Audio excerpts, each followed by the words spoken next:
മഴതോറും മുൻപേ സീരിയലിന്റെ latest episode review ആണ് പറയുന്നത്. അങ്ങനെ ഹരിയെയും രോഹിത്തിനെയും പിന്നെ ഹരിയുടെ രണ്ട് കൂട്ടുകാരെയും കോടതിയിൽ അങ്ങ് ഹാജരാക്കാണ്. പോലീസ് വണ്ടി അവരെയും കൊണ്ട് കോടതി വളപ്പിലേക്ക് കയറുമ്പോഴും അവിടെ ഭയങ്കര സീനാവുന്നുണ്ട്. ആകപ്പാട് ബഹളവും സംഘർഷവുമായിരിക്കും. ജനങ്ങൾ അത്രക്കധികം തടിച്ചുകൂടിയിരിക്കുകയാണ് അവിടെ. പ്രതികളെ കയ്യിൽ കിട്ടിയ അവന്മാരെ തല്ലിക്കൊല്ലി ഇല്ലാതാക്കാനുള്ള കലിപ്പാണ് അവർക്ക്. എല്ലാവരും അങ്ങനെ ഒത്തുകൂടി ദേഷ്യത്തോടു കൂടി നിൽക്കുകയാണ്. ശരണ്യയുടെ ബന്ധുക്കളും നാട്ടുകാരും അയൽക്കാരും ഒക്കെ പ്രതികളെ കൊണ്ടുവരുന്ന വിവരം അറിഞ്ഞുകൊണ്ട് നേരത്തെ തന്നെ അവിടെ എത്തിയിരുന്നു. ബലാത്സംഗ വീരന്മാരാണല്ലോ ഇന്ന് ഹാജരാക്കുന്നത്. അതും 18 വയസ്സ് പോലും തികയാത്ത ഒരു പാവം +2 പഠിക്കുന്ന പെൺകൊച്ചിനെ മയക്കുമരുന്ന് കൊടുത്ത് പീഡിപ്പിച്ചവരോട് ആരും ഒട്ടും തന്നെ ദയ കാണിക്കാൻ തയ്യാറായിരുന്നില്ല. നാട്ടുകാർക്കാണെങ്കിൽ ഭയങ്കര കട്ടക്കലിപ്പിലായിരിക്കും. പോലീസ് വലിയൊരു പടയുമായിട്ട് തന്നെയാണ് പ്രതികളെ കോടതിയിലേക്ക് എത്തിപ്പിക്കാൻ ശ്രമിക്കുന്നത്. സ്റ്റേഷനിൽ വെച്ച് തന്നെ രാജീവനും ശിവശങ്കരനും ഇവരെ കൊണ്ടുവരുന്നത് കണ്ടിട്ടുണ്ടായിരുന്നു. അതുകൊണ്ട് തന്നെ അവരും ആ വണ്ടിയുടെ പുറകെ തന്നെയുണ്ട്. പക്ഷേ അവർക്ക് കോടതി വളപ്പിലേക്ക് നേരിട്ട് കയറാൻ പോലും പേടിയാണ്. കാരണം നാട്ടുകാർ ഇവരെ തിരിച്ചറിഞ്ഞു കഴിഞ്ഞാൽ അത് വലിയ പ്രശ്നമാവുമെന്ന് അവർക്കറിയാം. ഈ സമയം ആശുപത്രിയിൽ വൈജയന്തിയും ബാലചന്ദ്രനും അലീനയും കൃഷ്ണമോളുമൊക്കെ ആകെ ടെൻഷനിലായിരിക്കും. കൊല്ലപ്പള്ളിയിൽ കമലമ്മയും മുത്തശ്ശിയുമൊക്കെ ഇനി എന്താണ് വിധിയെന്ന് വരാൻ പോകുന്നത് എന്നൊക്കെ ആലോചിച്ചുകൊണ്ട് തന്നെ ആകെ വേവലാതിയിലാണ് ഇരിക്കുന്നത്. ഇവരെ രക്ഷിക്കാൻ പോലും ആരും മുന്നോട്ട് വരുന്നില്ല. അറിയാവുന്ന രാഷ്ട്രീയക്കാരെയും വലിയ വലിയ ഉദ്യോഗസ്ഥരെയൊക്കെ വിളിച്ചു നോക്കി, കാല് പിടിച്ചു നോക്കി. പക്ഷേ ഈ ഒരു കേസായതുകൊണ്ട് തന്നെ ആരും അതിൽ തലയിടാനൊന്നും തയ്യാറാവുന്നില്ല. ഓരോ ഒഴിവുകഴിവുകൾ പറഞ്ഞ് എല്ലാവരും മാറി നിൽക്കുകയാണ്.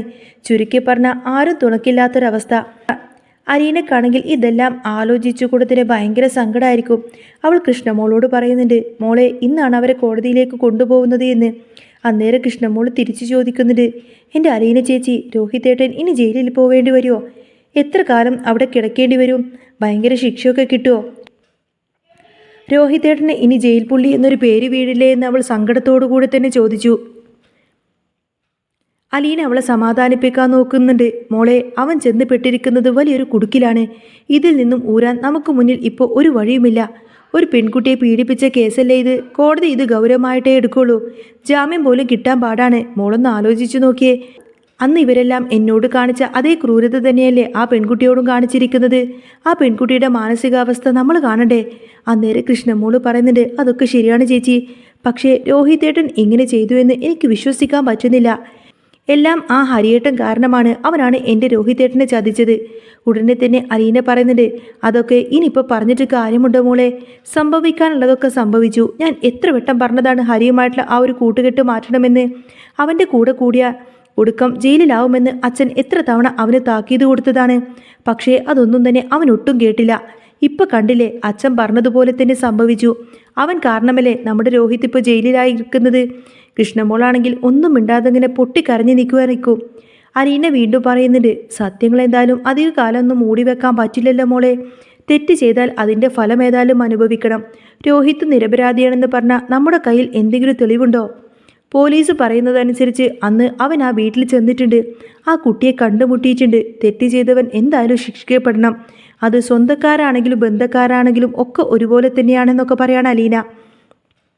കൃഷ്ണമോൾക്ക് അത് സഹിക്കാൻ പോലും പറ്റുന്നില്ല. രോഹിതേട്ടൻ ജയിലിൽ പോയി കഴിഞ്ഞാൽ അവൻ്റെ ഭാവി കഴിഞ്ഞില്ലേ ചേച്ചി? ഇനി പുറത്തിറങ്ങിയാൽ അവരുടെ മുഖത്തൊക്കെ എങ്ങനെ നോക്കും? അച്ഛനും അമ്മക്കും വലിയ സങ്കടമാവില്ലേ? അവർക്ക് നാണക്കേടാവില്ലേ? രോഹിതേട്ടന് മാത്രം ഇതിൽ നിന്നും എങ്ങനെയെങ്കിലും രക്ഷിക്കാൻ പറ്റിയിരുന്നെങ്കിൽ എത്ര നന്നായിരുന്നു എന്നൊക്കെ പറയും. അലീന പറയുന്നുണ്ട്, മോളെ, അവൻ തെറ്റ് ചെയ്തിട്ടുണ്ടെങ്കിൽ അത് അവൻ അനുഭവിച്ചേ പറ്റൂ. എൻ്റെ കാര്യത്തിൽ പോലും അവന് ജീവിക്കാൻ ഞാനൊരു അവസരം കൊടുത്തതാണ്. എന്നിട്ട് പോലും അവൻ ആ ഹരിയുടെ കൂടെ നേർവഴി വിട്ടുപോയി. അച്ഛനും അമ്മയും പറയുന്നത് കേട്ടിരുന്നുവെങ്കിൽ ഈ ഒരു ഗതി ഒരിക്കലും അവന് വരുമായിരുന്നില്ല. വരുന്നതൊക്കെ അനുഭവിക്കുക, അത്ര തന്നെ. വേറെ എന്ത് ചെയ്യാനാണ്? പക്ഷേ ദൈവമുണ്ടല്ലോ. അതുകൊണ്ട് നമ്മൾ തെറ്റ് ചെയ്തിട്ടില്ല എങ്കിൽ ആ പരീക്ഷണങ്ങൾ കഴിഞ്ഞു നമ്മൾ പുറത്തു വരും. രോഹിത് നിരപരാധിയാണെങ്കിൽ ദൈവം അവനെ രക്ഷിക്കാൻ ഒരു വഴി കാണിച്ചു തരും. നമുക്ക് പ്രാർത്ഥിക്കാം, അല്ലാതെ ഇനി വേറെ വഴിയില്ല എന്നൊക്കെ പറയാണ് അലീന. പിന്നെ ആ പെൺകുട്ടിയുടെ അവസ്ഥ ഒന്ന് ആലോചിച്ച് നോക്കിയേ. പാവം പെൺകുട്ടി, 18 വയസ്സുള്ളൊരു കൊച്ച്, എത്രമാത്രം വേദന അനുഭവിച്ചിട്ടുണ്ടാവും. ഒന്ന് കരയാൻ പോലും പറ്റാതെ എത്രമാത്രം നരകിച്ച് കാണും ആ കുട്ടി. എന്നിട്ടും അവന്മാർ വിട്ടോ? ഇല്ലല്ലോ. അതിക്രൂരമായി തന്നെ അവനെ ഉപദ്രവിച്ചില്ലേ?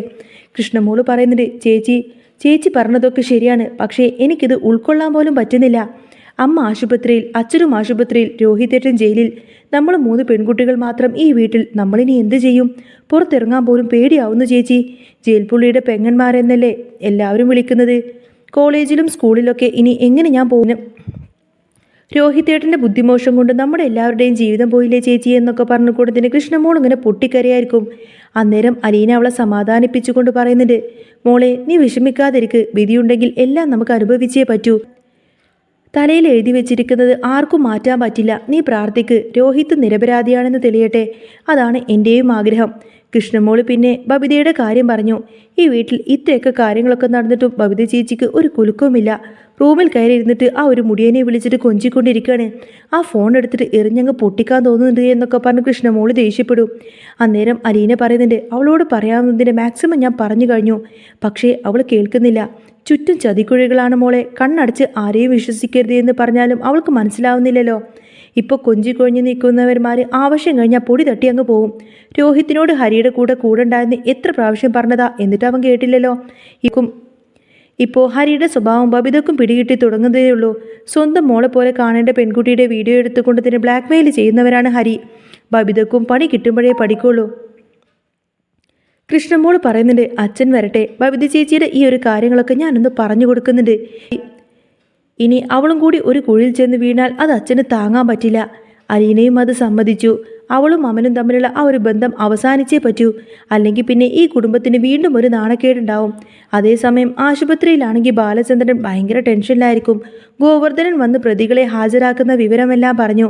രോഹിത്തിന് വേണ്ടി വാദിക്കാൻ ഗോവർദ്ധനൻ ഒരു വക്കീലിനെ ഏർപ്പാടാക്കുന്നുണ്ട്. ജാമ്യം കിട്ടില്ല എന്നറിയാം, എന്നാലും റിമാൻഡ് കാലാവധി കഴിഞ്ഞ് പുറത്തിറങ്ങാൻ ഒരു വഴി വേണമല്ലോ. അലീന പറഞ്ഞത് ബാലചന്ദ്രൻ്റെ മനസ്സിലുണ്ടായിരുന്നു. ആ പെൺകുട്ടിയുടെ മാനസികാവസ്ഥ ഒന്ന് കാണണമെന്ന്. ആ പെൺകുട്ടിയെ കൂടി കണക്കിലെടുത്തുകൊണ്ടാണ് പുള്ളി തീരുമാനങ്ങളൊക്കെ എടുക്കുന്നത്. അങ്ങനെ പ്രതികളെയൊക്കെ കോടതി മുറിയിലേക്ക് എത്തിച്ചു. ശരണ്യയുടെ വക്കീല് പറയുന്നുണ്ട്, പ്രതികൾ 4 പേരും ചേർന്നുകൊണ്ടാണ് മയക്കുമരുന്ന് നൽകി പെൺകുട്ടിയെ ബലാത്സംഗം ചെയ്തത് എന്ന്. അതുകൊണ്ട് കഠിന ശിക്ഷ തന്നെ നൽകണം. പോലീസ് റിപ്പോർട്ടുകളും ലാബ് റിപ്പോർട്ടുകളും ഫോറൻസിക് തെളിവുകളും എല്ലാം തന്നെ കോടതിക്ക് മുന്നിലെത്തിയിട്ടുണ്ട്. 4 പേരും ഇതിൽ കുറ്റക്കാരാണ് എന്ന കാര്യം ജഡ്ജിക്ക് ബോധ്യപ്പെട്ടു. ജാമ്യം നിഷേധിച്ചു. രോഹിത്തിൻ്റെ വക്കീൽ സംസാരിച്ചുവെങ്കിലും വലിയ കാര്യമൊന്നും തന്നെ ഉണ്ടായില്ല. അങ്ങനെ എല്ലാവരെയും 1 മാസത്തേക്ക് സബ് ജയിലിലേക്ക് റിമാൻഡ് ചെയ്തു. വിചാരണക്കും പെൺകുട്ടിയൊന്ന് ഭേദമാകും വേണ്ടിയിട്ടാണ് ഈ ഒരു സമയം അവർക്ക് നൽകിയത്. ശിക്ഷ അപ്പോൾ വിധിക്കും. ശിവേട്ടനും രാജീവിനും ശരണ്യെ സ്വാധീനിച്ചുകൊണ്ട് തന്നെ നഷ്ടപരിഹാരം നൽകിയിട്ട് കേസ് ഒതുക്കാൻ വേണ്ടിയിട്ട് പ്ലാൻ ഇടുന്നുണ്ട്. പോലീസിൻ്റെ അകമ്പടിയോടുകൂടെ തന്നെ പ്രതികളെ കൊണ്ടുപോകുമ്പോൾ അവർ ശിവശങ്കറിനെയും രാജീവിനെയും ദയനീയമായി തന്നെ നോക്കുന്നുണ്ടായിരുന്നു. പോലീസുകാർ ഇവരെയൊന്നും വിടാൻ ഉദ്ദേശിച്ചിട്ടില്ല. മാക്സിമം ശിക്ഷ തന്നെ മേടിച്ചു കൊടുക്കാനാണ് സിഐയുടെ തീരുമാനം. ശിവശങ്കറിൻ്റെയും രാജീവിൻ്റെയും ഓഫറുകൾ പുള്ളി അങ്ങ് തള്ളിക്കളഞ്ഞു. ഇവർ ശരണ്യയെ കണ്ടിട്ട് മൊഴി മാറ്റാൻ പറയുമെന്ന് സിഐ നേരത്തെ കണ്ടു. സിഐ നേരിട്ട് ശരണ്യയെ കണ്ടിട്ട് കാര്യങ്ങളൊക്കെ പറഞ്ഞു. മോളെ, നിന്നെ പീഡിപ്പിച്ചവരുടെ വീട്ടുകാർ വന്നിട്ട് പൈസ നിനക്ക് ഓഫർ ചെയ്യും. പക്ഷേ നീ ഒരിക്കലും അവന്മാർക്കെതിരെ മൊഴി മാറ്റി പറയരുത്. തെമ്മാടികൾക്ക് ശിക്ഷ കിട്ടണം. ശരണ്യം ആ ഒരു കാര്യത്തിൽ തന്നെ ഉറച്ചു നിന്നു. നാട്ടുകാരും കോളനിയിലുള്ളവരും ശിവശങ്കരനെയും രാജീവിനെയൊക്കെ തല്ലാൻ ഒതുങ്ങി നിൽക്കുകയാണ്. അലീനയോട് അവർ കാല് പിടിച്ച് പറയുന്നുണ്ട് ശരണ്യെ ഒന്ന് പോയി കണ്ട് കാര്യങ്ങളൊക്കെ പറഞ്ഞ് മനസ്സിലാക്കാൻ. അലീന ആദ്യം വിസമ്മതിച്ചുവെങ്കിലും പിന്നെ എല്ലാവരുടെയും നിർബന്ധത്തിന് വഴങ്ങി ശരണ്യെ കാണാൻ വേണ്ടിയിട്ട് പോവാണ് അലീന. നാട്ടുകാർ അവളെയും കയ്യേറ്റം ചെയ്യാൻ തുടങ്ങി. എങ്കിലും അവളൊന്നും പിന്മാറിയില്ല. ഒടുവിൽ ശരണ്യയോട് സംസാരിക്കുമ്പോഴാണ് രോഹിത് അവളെ ഉപദ്രവിച്ചിട്ടില്ല എന്ന കാര്യം അലീനയ്ക്ക് മനസ്സിലായത്. ബാക്കി 3 പേരെയാണ് ആ ഒരു ക്രൂരത കാണിച്ചിരിക്കുന്നത്. അലീന ഇത് വീട്ടുകാരെ അറിയിച്ചു. പക്ഷേ ഹരിയോട് ക്ഷമിക്കാൻ ശരണ്യ ഒരിക്കലും തയ്യാറായിരുന്നില്ല. അവനെ ഞാൻ ഒരുപാടധികം സ്നേഹിച്ചതാണ്, എന്നിട്ട് പോലും അവൻ എന്നെ അവൻ്റെ കൂട്ടുകാർക്ക് പോലും വലിച്ചെറിഞ്ഞു കൊടുത്തു. അവന് മാക്സിമം ശിക്ഷ കിട്ടിയേ തീരൂ എന്ന് ശരണ്യെ ഉറപ്പിച്ചു പറഞ്ഞു. രോഹിത് നിരപരാധിയാണ് എന്ന് ഉറപ്പായതോടുകൂടി തന്നെ ബാലചന്ദ്രൻ തൻ്റെ പിടിപാടുകൾ ഉപയോഗിച്ചുകൊണ്ട് തന്നെ അവനെ പുറത്തിറക്കാൻ വേണ്ടിയിട്ട് ശ്രമം തുടങ്ങുകയാണ്. രോഹിത് സബ് ജയിലിലെ ആ ഇരുണ്ട മുറിയിൽ കഴിഞ്ഞുകൊണ്ടതിന് കഴിഞ്ഞ 30 ദിവസങ്ങൾ അവൻ്റെ ജീവിതത്തിലെ ഏറ്റവും വലിയ പാഠമായിരുന്നു. ഹരിയുടെയും മറ്റു കൂട്ടുകാരുടെയും യഥാർത്ഥ മുഖം അവിടെ വെച്ചുകൊണ്ടാണ് രോഹിത് തിരിച്ചറിഞ്ഞത്. ജയിലിനുള്ളിൽ വെച്ചുകൊണ്ട് തന്നെ ഹരി രോഹിത്തിനെ ഭീഷണിപ്പെടുത്താൻ നോക്കി. നീ മാത്രം അങ്ങ് പുറത്തിറങ്ങാനൊന്നും നോക്കണ്ട, നമ്മൾ ഒരുമിച്ച് മാത്രമേ ഇതിൽ നിന്നും രക്ഷപ്പെടുള്ളൂ, അല്ലെങ്കിൽ പിന്നെ എല്ലാവരും കൂടി അകത്ത് കിടക്കുമെന്നായിരുന്നു ഹരിയുടെ നിലപാട്. എന്നാൽ അലീന പുറത്ത് ശരണ്യമായിട്ട് നിരന്തരം സംസാരിച്ചു കൊണ്ടേയിരുന്നു. ശരണ്യയുടെ വീട്ടിലെ ദാരിദ്ര്യവും അവളെ തകർത്ത സ്വപ്നങ്ങളും എല്ലാം കണ്ടപ്പോൾ അലീനക്ക് സങ്കടം സഹിക്കാനായില്ല. അലീന ശരണ്യയോട് പറയുന്നുണ്ട്, മോളെ, സത്യം പറയുന്നതാണ് നിനക്ക് നല്ലത്.